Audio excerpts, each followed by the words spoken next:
So tonight something happened in my class that I have to share with you. My uncle Craig came to speak to my business entrepreneurship students at Gonzaga University. Craig owns Maryhill Winery, the fifth top producing winery in Washington state. And to give you a little bit of context of what that means, there are over 1,000 wineries in Washington. He did not stumble into this position, he built intentionally, and tonight he told the class exactly how. Hi, I'm Jenny Suchel, three-time founder, adjunct professor at Gonzaga University, and the creator of Freedom Funnels Cohort, an 8-week program where I help women service providers build automated sales and income systems. And what Craig taught my students tonight maps directly into everything I teach inside that program. So I want to break it down for you here because what he said is going to change how you think about marketing and selling, when to push harder in your business, when to dial it back. Okay, so the first thing Craig said, and he's been saying this for over a decade, you guys, is you have to be the first one and a main one to beat your own drum, because if you don't, nobody else will. You've heard this phrase, toot your own horn. It's the same concept, but hearing it from someone who has won more accolades and awards than any other winery in Washington state gives it a different weight. See what I did there? Here's what Maryhill actually does with that philosophy. Every award they win, every accolade they earn, every recognition they receive, they talk about it publicly, consistently, unapologetically. They build it into their marketing strategy. They say it first and then they say it often. And here's the business principle underneath all that. Social proof is not bragging. It is selling. This is a meaningful difference between arrogance and evidence. Arrogance is claiming something you haven't proven, where evidence is stating that is demonstratively true about the value you deliver. And most small business owners, most service providers especially, sit on their evidence because they're afraid of how it makes them look. Meanwhile, your ideal client is over here scrolling past you, looking exactly for that proof, but not finding it. Okay, so what results have you earned that you haven't talked about publicly? What client transformation, what outcome, what win have you kept quiet because it felt like too much to share? That is your marketing gap, and it is costing you clients. The second thing Craig said is the one that stung the most in that room tonight. He talked about a period when Maryhill's sales were at the highest. Post-COVID, they had never been this high before. Growth was real, revenue was up, things were really working, they were kind of sitting back. They slowed down their marketing and they slowed down their innovation. It costed them. Here's that counterintuitive business principle that most business owners learn the hard way. The biggest marketing mistake is not marketing when things are slow, it's stopping when things are good.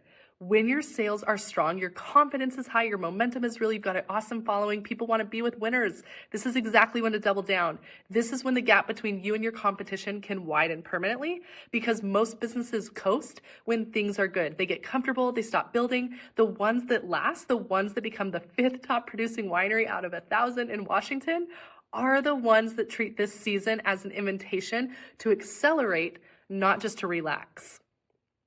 For you, maybe as a service provider, if your calendar is full right now, if your revenue is solid, if things feel stable, this is your signal to build a system that holds when it isn't. Not when the slow season arrives.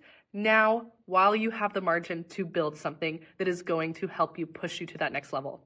The third principle Craig talked about is one that data has been confirming since 2025 and will keep confirming beyond it. The more personalized your marketing messages to your ideal client, the higher your conversion rate. I talk about this all the time, but most small businesses are on one or two platforms with maybe one generic message going to everyone, and they wonder why the engagement doesn't convert into sales.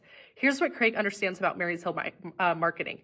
Different audiences require different messages delivered in different places. Their wine club members are not the same person as a first-time visitor to their tasting room. Their wholesale buyers are not the same person as a gift purchaser. The message that resonates with one does not land with the others. And trying to speak to all of them in the same way, you're not effectively speaking to any one of them.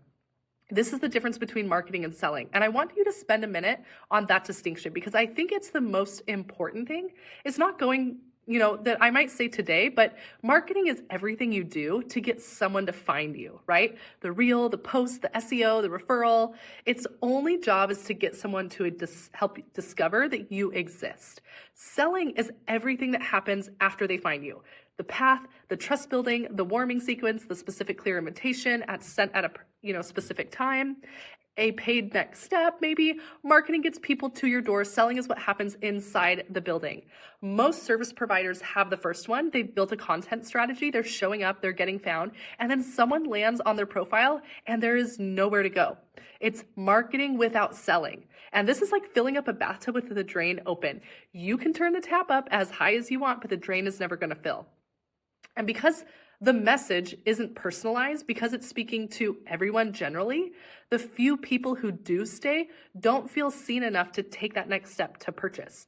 So you have two problems here. I do have a solution for you. But here's what it looks like when you build both, right? You post a reel with a specific message for a specific person. Someone finds you and recognizes themselves in it immediately because it was written for them, right? You've used SEO that you've validated in the market for your ideal customer. They comment a keyword, your automation delivers them a personalized free resource. The first email, you're warming them up. Then you start to nurture them over a few days. You tell them a story, a client result. You explain the work that you do, how to work with you. By the time that they click the link to book a call or work with you or buy your product, they already trust you. You're not starting from zero every single conversation when you have the system.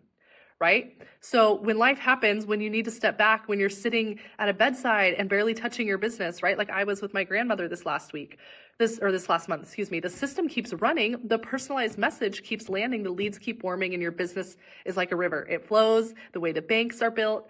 Right now, everything flows through you, right? I'm sure that's what's happening. And building a selling system with a personalized message means building the banks, right? Same water, different flow. Your presence is required for the magic, not for the logistics.